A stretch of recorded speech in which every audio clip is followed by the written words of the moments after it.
नमस्कार, आप देख रहे हैं न्यूज 18। मैं हूं आपके साथ मेनका चौधरी। बुलेटिन की शुरुआत करते हैं। सबसे पहले बात चारधाम यात्रा की तैयारियों की कर लेते हैं।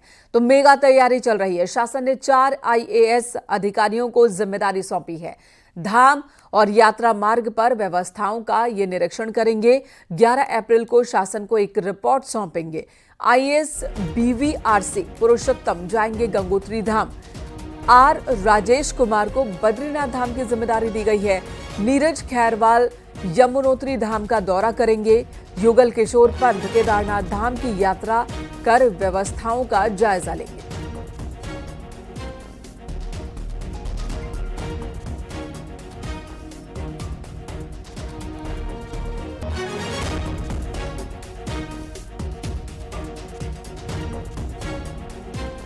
एक और बड़ी खबर, केदारनाथ के लिए हेलीकॉप्टर बुकिंग 8 मई से शुरू हो जाएगी।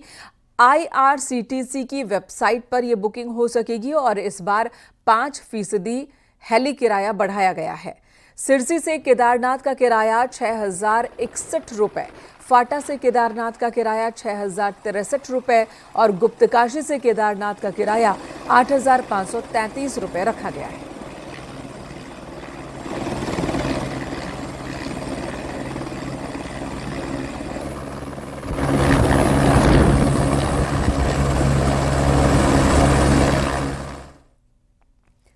और वक्फ संशोधन बिल पास होने से प्रदेश में बढ़ी हलचल। देर रात राज्यसभा से भी पास हो गया बिल।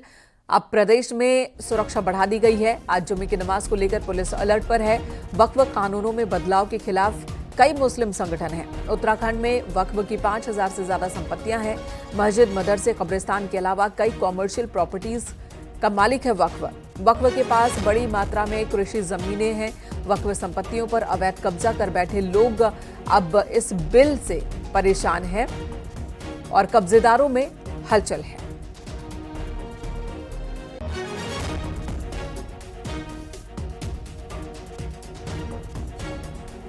हल्द्वानी से हमारे सहयोगी शैलेंद्र नेगी इस वक्त हमारे साथ जुड़ चुके हैं। शैलेंद्र, वहां पर अलर्ट के मद्देनजर किस तरह की चौकसी सड़कों पर बरती जा रही है?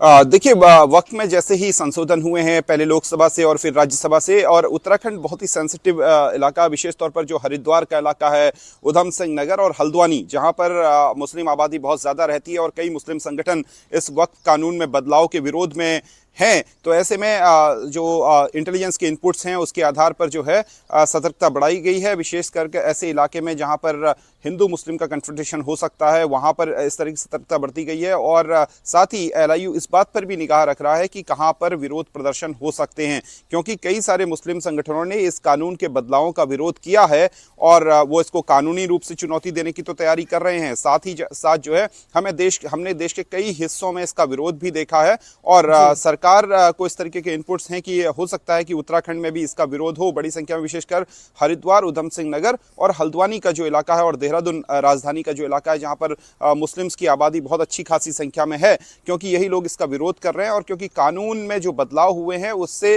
वक्फ बोर्ड की ताकत जो है वो कमजोर होती है, वक्फ का जो ट्रिब्यूनल है उसकी ताकत कमजोर होती है। तो लिहाजा इसका एक विरोध जो है, विशेषकर जो मुस्लिम्स का जो बड़ा संगठन है वो जमात से जुड़ा हुआ, वो इसका विरोध कर रहा है, क्योंकि इससे सरकार का दखल और विशेषकर जो डिस्ट्रिक्ट मजिस्ट्रेट का दखल है वो वक्त में बढ़ जाएगा और जो वक्त का पूरी तरह से खत्म हो जाएंगे।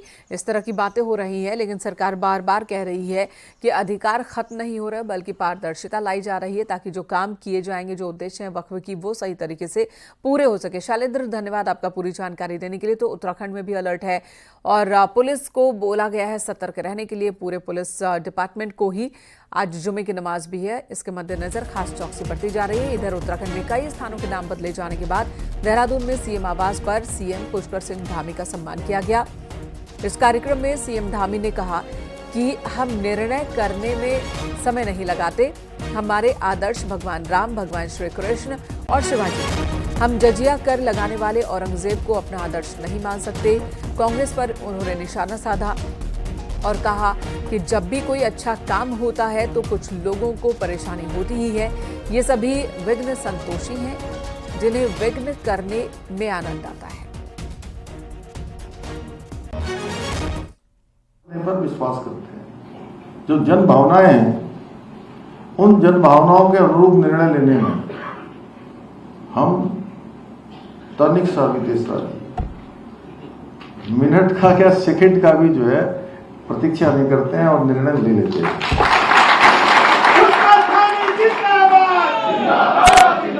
छत्रपति शिवाजी महाराज हमारे आदर्श हैं, ना कि जिन्होंने जजिया कर लगाया, ऐसे जजिया कर लगाने वाले औरंगजेब हमारे आदर्श नहीं है। देहरादून के मियांवाला का नाम बदलकर रामजीवाला किया गया, जिस पर अब दो तरह की राय सामने आ रही है। कुछ लोगों ने मियांवाला को राजपूत समुदाय से जुड़ा हुआ बताया, जबकि स्थानीय बीजेपी विधायक उमेश शर्मा काऊ ने इसे बिल्कुल ठीक फैसला बताया। विधायक उमेश शर्मा काऊ और देहरादून के मेयर सौरभ थपलियाल ने पार्षदों के साथ मुख्यमंत्री पुष्कर सिंह धामी से मुलाकात की और मियांवाला का नाम रामजीवाला किए जाने पर आभार जताया और कहा कि ये फैसला जनभावना के अनुरूप किया गया।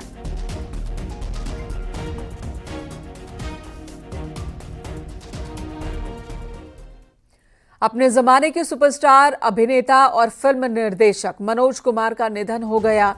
87 वर्ष की उम्र में उन्होंने अंतिम सांस ली है। मुंबई के कोकिलाबेन धीरूभाई अंबानी अस्पताल में भर्ती थे, जहां से उनके निधन की खबर आई। मनोज कुमार को देशभक्ति फिल्मों और भारत कुमार के नाम से खास पहचान मिली थी। मनोज कुमार अपनी देशभक्ति फिल्मों के लिए जाने जाते हैं। मेरे देश की धरती सोना उगले और भारत की बात सुनाता हूं जैसे गानों से देश का बच्चा बच्चा इन्हें पहचानता है। A great soul like him, a great maker like him will never be there in our industry. Goodbye, Manoj ji. Goodbye.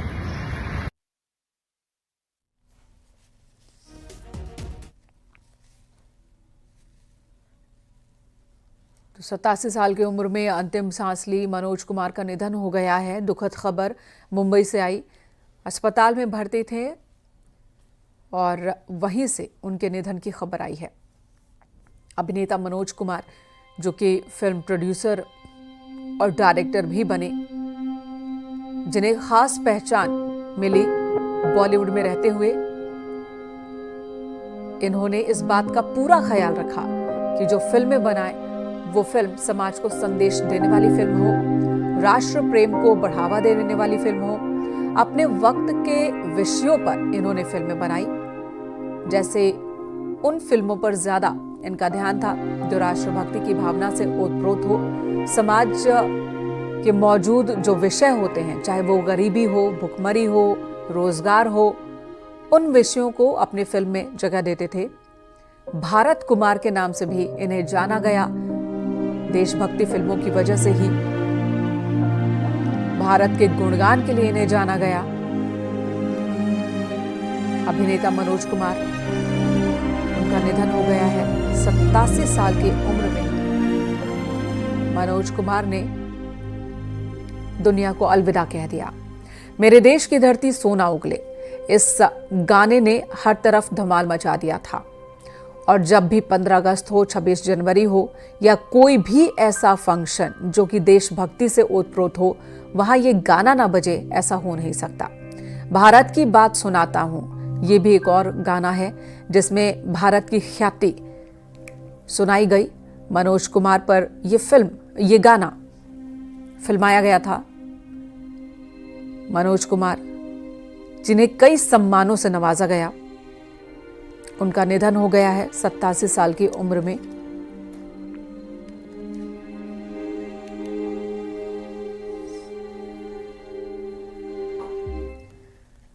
Uttarakhand सरकार ने राज्य में 15 जगहों के नाम बदले, जिसमें हल्द्वानी की 2 सड़कें भी शामिल हैं। हल्द्वानी की नवाबी रोड का नया नाम अटल मार्ग किया गया।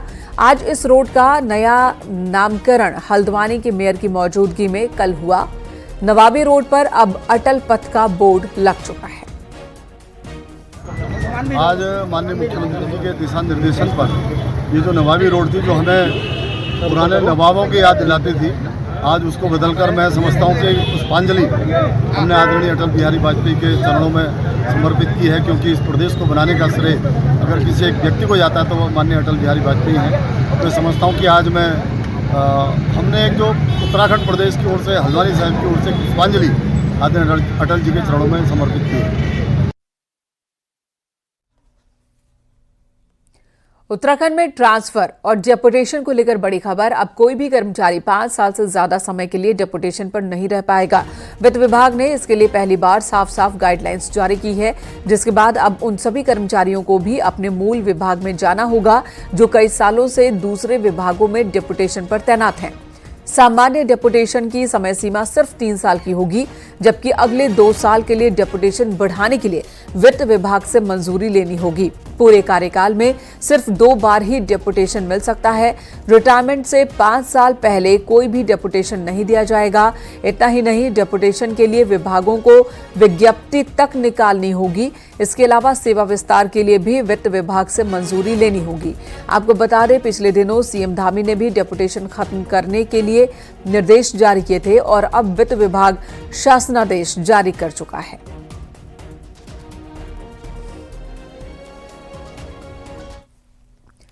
कांग्रेस नेता और पूर्व मुख्यमंत्री हरीश रावत ने बुधवार को ऐलान किया था कि वो जल्द ही उत्तराखंड में घूम घूमकर जनता के बीच जाएंगे। तो अब बीजेपी ने भी बड़ा ऐलान किया। बीजेपी ने 10 से 12 अप्रैल तक गांव चलो अभियान की शुरुआत करने का ऐलान किया है। मैं 20 दिन उत्तराखंड के विभिन्न महत्वपूर्ण स्थानों पर जाऊंगा। कल मैंने रुड़की में गंगा आरती जो प्रारंभ हुई है उसमें भाग लेकर मां गंगा से आशीर्वाद लिया है। हरीश रावत ने बुधवार को रुड़की में गंगा आरती करने के बाद घोषणा की कि वो जल्द ही उत्तराखंड के विभिन्न क्षेत्रों का दौरा करेंगे और सरकार की जन विरोधी नीतियों का खुलासा करेंगे।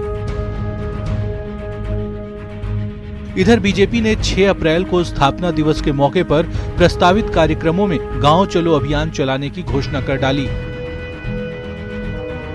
इसके तहत बीजेपी नेता 10 से 12 अप्रैल के बीच गांव, मोहल्ला या किसी बस्ती का दौरा करेंगे और वहां लोगों के बीच कम से कम 8 घंटे बिताएंगे।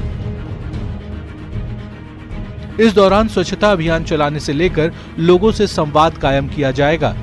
कांग्रेस ने इस पर कटाक्ष किया कि बीजेपी को 8 साल बाद गांव जाने की याद आई है कि भारतीय जनता पार्टी 8 साल से प्रदेश की सत्ता में है और 8 साल बाद अगर भाजपा को ये याद आ रहा है कि गांव भी जाना चाहिए, क्योंकि आज गांव बदहाल हो चुके हैं।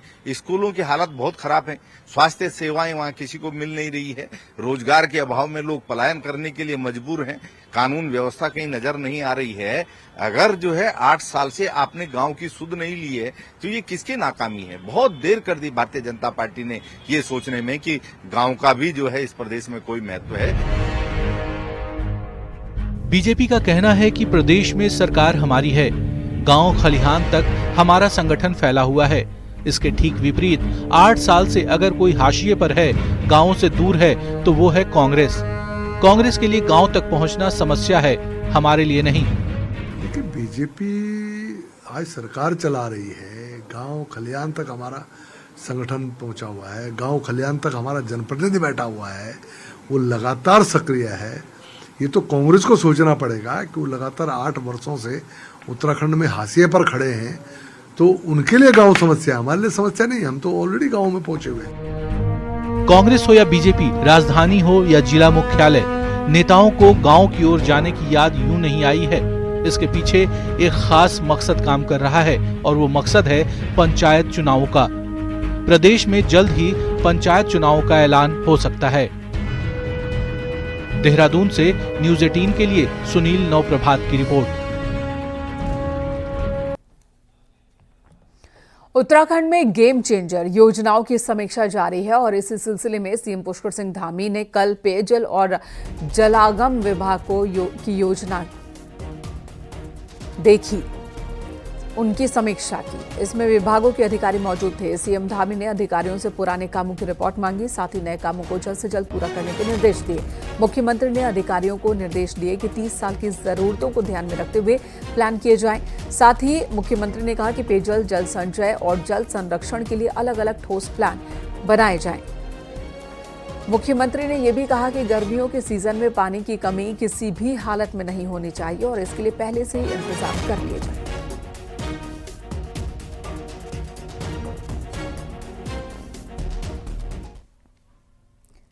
नवरात्र में कुट्टू के आटे की डिमांड बढ़ जाती है और व्रत रखने वाले इसे पसंद करते हैं, लेकिन डिमांड के मुताबिक सप्लाई नहीं हो पाती और इसका ही फायदा उठाते हैं मिलावटखोर।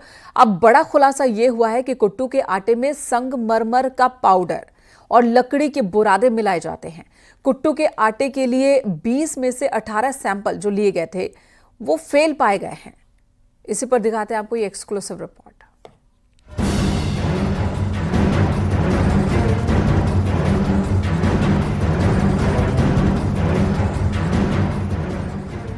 पिछले दिनों कुट्टू के आटे से बने पकवान खाने से 300 से ज्यादा लोग बीमार हुए थे। इसको देखते हुए उत्तराखंड में प्रशासन एक्शन में है और कई जगहों पर छापेमारी भी हुई। वहीं दूसरी तरफ मिलावटखोरी पर काम कर रही संस्था स्पेक्स ने भी कई जगहों से सैंपल लिए। अब इनकी जांच में बड़े खुलासे हुए हैं। स्पेक्स ने मार्केट से कुट्टू के आटे के 20 सैंपल लिए और 20 में से 18 सैंपल जांच में फेल हो गए। कुट्टू के 7 सैंपल में फंगस जैसी चीज पाई गई। 3 में सोडियम बेंजोनेट और 7 में कैल्शियम प्रोपियोनेट ज्यादा पाया गया।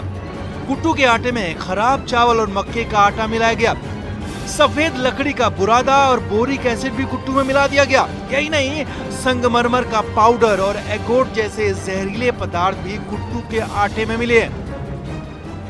स्पेक्स की इस जांच के बाद कुट्टू के आटे को लेकर कई बड़े गंभीर सवाल खड़े हो गए हैं। इसमें कई तरह की मिलावट होती है। सिलखड़ी का पाउडर मिला देते हैं, आपका चावल का आटा मिला देते हैं। तीसरा है, इसको बचाने के लिए 3 तरह के केमिकल मिलाते हैं। आपका सोडियम बेंजोएट आपका हो गया, कैल्शियम प्रोपेनेट हो गया आपका, और बेंजोइल पेरोक्साइड हो गया।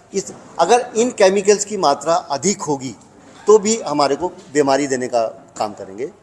कुट्टू के आटे में मिले संगमरमर पाउडर, बोरिक एसिड जैसे जहरीले पदार्थ न सिर्फ पेट संबंधी गंभीर बीमार कर सकते हैं, बल्कि डॉक्टर्स के मुताबिक पैनिक अटैक और एलर्जी जैसी दिक्कतें भी हो सकती हैं। ये जो हमारे मरीज आए थे, इनमें जो सिम्टम थे वो उल्टी की फीलिंग होना या उल्टी होना, पेट दर्द होना, चक्कर आना, कमजोरी महसूस होना, हाथों पैरों में झंझनाहट होना, इस तरह के मिक्स सिम्टम थे जो कि गैस्ट्राइटिस की वजह से भी होते हैं और कुछ न्यूरोटॉक्सिन्स निकलने की वजह से भी, अगर फंगस रहा है या अन्य कोई ऐसा उसमें अडल्ट्रेशन रहा है जिसमें न्यूरोटॉक्सिन है, तो उस तरह के सिम्टम्स कुछ उसमें आ रहे थे। असल में कुट्टू के आटे की मियाद सिर्फ और सिर्फ 2 महीने होती है, लेकिन नवरात्रि के दिनों में इसकी आपूर्ति पूरी करने के लिए इसमें नया और पुराना आटा मिला दिया जाता है। लेकिन अब जो संगमरमर पाउडर और बोरिक एसिड तक मिलाया जा रहा है, उससे लोगों की सेहत से सीधे सीधे खिलवाड़ किया जा रहा है, जिस पर बड़ी कार्रवाई जरूर होनी चाहिए। न्यूज़ 18 के लिए देहरादून से भारती सकलानी की रिपोर्ट। यमुनोत्री के कपाट खुलने का शुभ मुहूर्त तय कर दिया गया है। अक्षय तृतीया के दिन 30 अप्रैल को 11:55 पर यमुनोत्री धाम के कपाट आम श्रद्धालुओं के लिए खुल जाएंगे। कल यमुना जयंती पर यमुनोत्री के कपाट खुलने का शुभ मुहूर्त निकाला गया। 30 अप्रैल को सुबह 8 बजे मां यमुना की उत्सव डोली खरसाली से यमुनोत्री धाम के लिए रवाना होगी। फिर 11:55 पर कपाट खोले जाएंगे। इसके बाद अगले 6 महीने तक यहीं पर पूजा अर्चना होगी और अगले 6 महीने यात्रा चलेगी।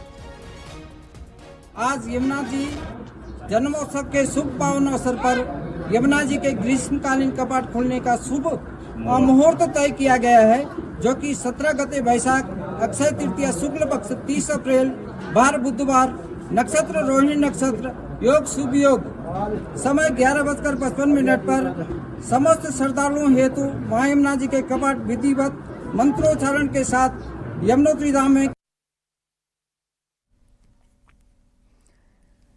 केदारनाथ के पैदल रास्तों से बर्फ हटाने का काम तेजी से चल रहा है। डिजास्टर मैनेजमेंट अथॉरिटी ने बर्फ हटाने के लिए 270 मजदूरों को लगाया। इनमें से 70 मजदूर छोटी लिंचोली से बड़ी लिंचोली तक बर्फ हटाने का काम कर रहे हैं, जबकि 200 मजदूर नए और पुराने ट्रैक साफ कर रहे हैं। प्रशासन का दावा है कि यात्रा शुरू होने से पहले सभी रास्ते ठीक कर लिए जाएंगे। आपको बता दें, 2 मई को बाबा केदारनाथ धाम के कपाट खुलने वाले हैं।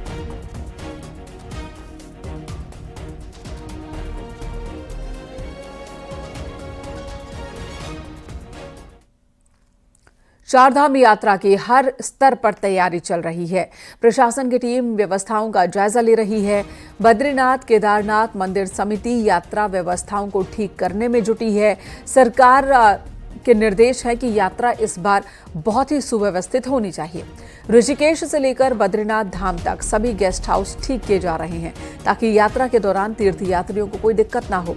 बद्रीनाथ धाम में अभी भी बर्फ जमी है। रास्तों से बर्फ हटाने का काम भी चल रहा है। तो जितने भी हमारे गेस्ट हाउस उनको सख्त निर्देश दिए कि अपने जो भी हमारे आधारभूत आवश्यकता है गेस्ट हाउस के लिए वो ठीक करने, चाहे हमारे बेड है, कुर्सी है, फैन है, जो चीज़ जहाँ नहीं है। यद्यपि हमने पिछली बार मैं स्वयं दौरे पे गया था और सभी मैनेजर को सख्त निर्देश दिए कि वो अपनी अपनी चीज़ों को सुधार लें, क्योंकि यात्रा सीजन हमारी बहुत आगामी 2 मई और 4 मई से प्रारंभ हो रही है। सांस्कृतिक नगरी अल्मोड़ा में कभी प्राकृतिक पानी के स्रोत नौले और धारे हुआ करते थे, लेकिन अब नौले और धारों का अस्तित्व ही खत्म होने की कगार पर है, जिन्हें बचाने की जरूरत है।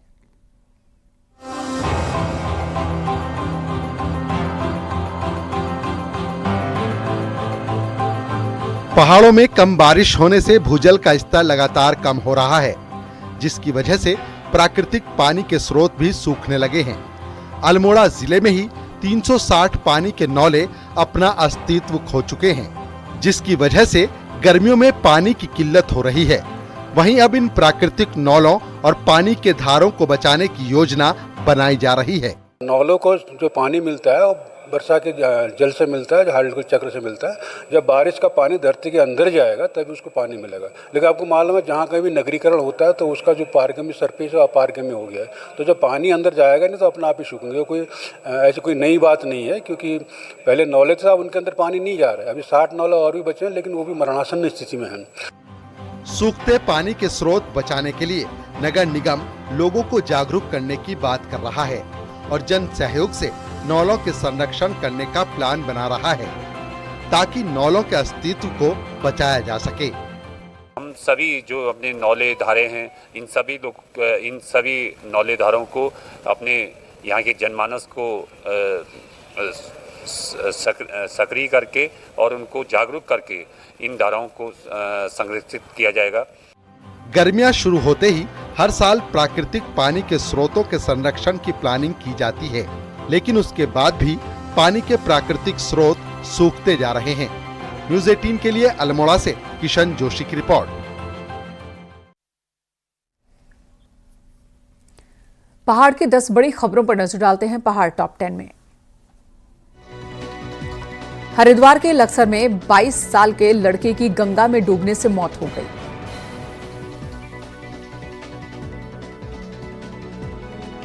अल्मोड़ा पुलिस ने लोधिया बैरियर से 13 ग्राम स्मैक के साथ तस्कर को गिरफ्तार किया।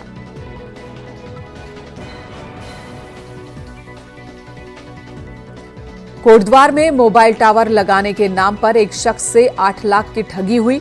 पुलिस ने हरियाणा से 2 आरोपियों को गिरफ्तार किया।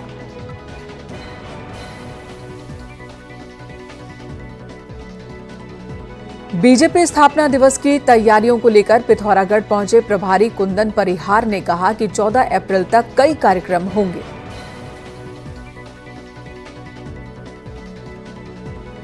उत्तराखंड में प्राइवेट स्कूलों की शिकायतों के लिए बने प्रकोष्ठ में महंगी किताबों को लेकर शिकायतें सबसे पहले आ रही हैं। हरिद्वार हर की पैड़ी पर महिलाओं के चेंजिंग रूम में ताक झांक कर रहे शख्स को लोगों ने पकड़ा। बीजेपी प्रदेश प्रवक्ता सुरेश जोशी का कहना है कि नैनी सैनी एयरपोर्ट को 100 सीटर प्लेन के लिए तैयार किया जाना चाहिए।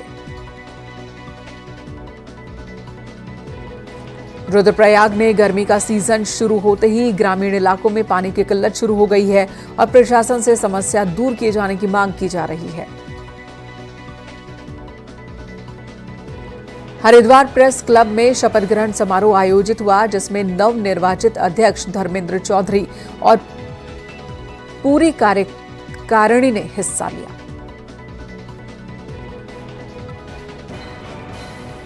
आदि कैलाश यात्रा की तैयारियों का जायजा लेने के लिए पिथौरागढ़ प्रशासन की ओर से एक टीम भेजी जा रही है।